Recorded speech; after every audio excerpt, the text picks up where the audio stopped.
Well, we've all had a chance to watch Ron Howard grow up in the movies and on TV, and now we're having a chance to watch him grow as a director. This time around, it's called Cocoon.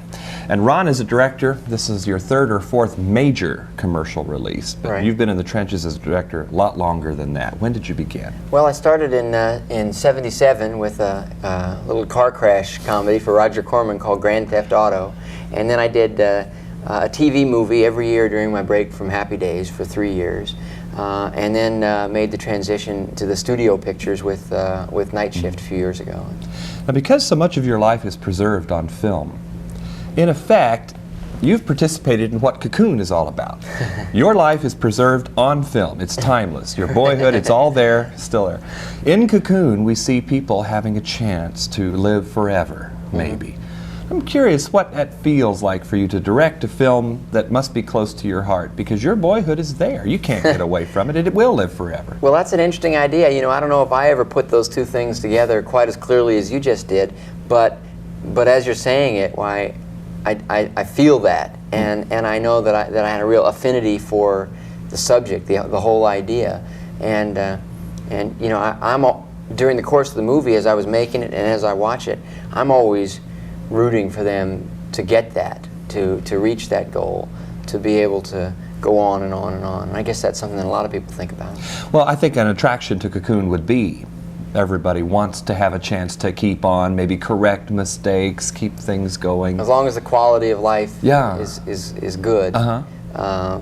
Yeah, and I think it's something that we're seeing. Gee, when we were in St. Petersburg making the movie, and you know, you've seen it, a certain portion of the movie plays in this retirement community, and my whole perception of that changed, because people's lives are stretching out.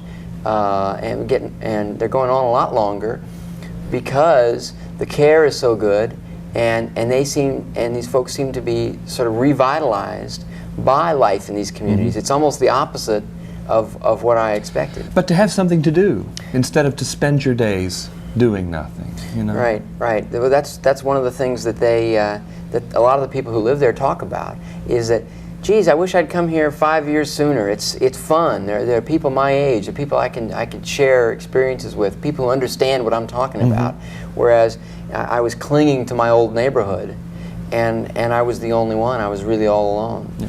Ron, so much of the audience out there, maybe say over 45, over 50, right. They don't go to movies so much anymore. They're watching you now on television. Could you turn right to the camera and speak to them about Cocoon? Well, okay, I will. I think that Cocoon hopefully does represent, in many ways, the kind of movie that some of you folks who have been moviegoers and have given up on the idea of going to the movies regularly are looking for, the kind of movie that you miss.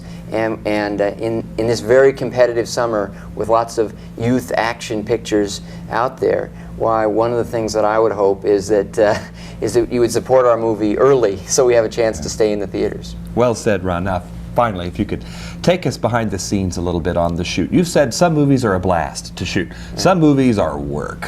Which one is Cocoon? Well, this one was work. Boy, it's a really complicated movie. It has lots and lots of things going for it. I mean, we have sequences with break dancing, we have special effects, we have underwater work with dolphins and an underwater city.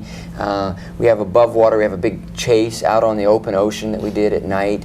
A large cast. We have comedy to think about. We have emotional scenes where you hope people are going to really cry. So there's a lot on your mind. Quite a bit going on in a picture like Cocoon, and every day was a real challenge. There were no really easy days, but I'm happy about it, because I'm really proud of the way the movies turned out, and I think that the effort was worth it. Everybody knows, with about 30 seconds left, that you seem like such a nice guy. Are you a nice guy on this set? Do you have to get tough? Basically, you know, I get to go and just talk with people and work out these problems, and once in a while, you know, tough decisions have to be made, and that's my job, and it doesn't necessarily please everybody. But I haven't found that I have to yell or carry on or get angry particularly to do that, at least not on the whole. Every once in a while, maybe you got to flare up a little. Ron, it's a pleasure to talk to you again. Nice talking to you too. Always there a is pleasure. a youth there, always there, and certainly Cocoon is a film about youth for all of that.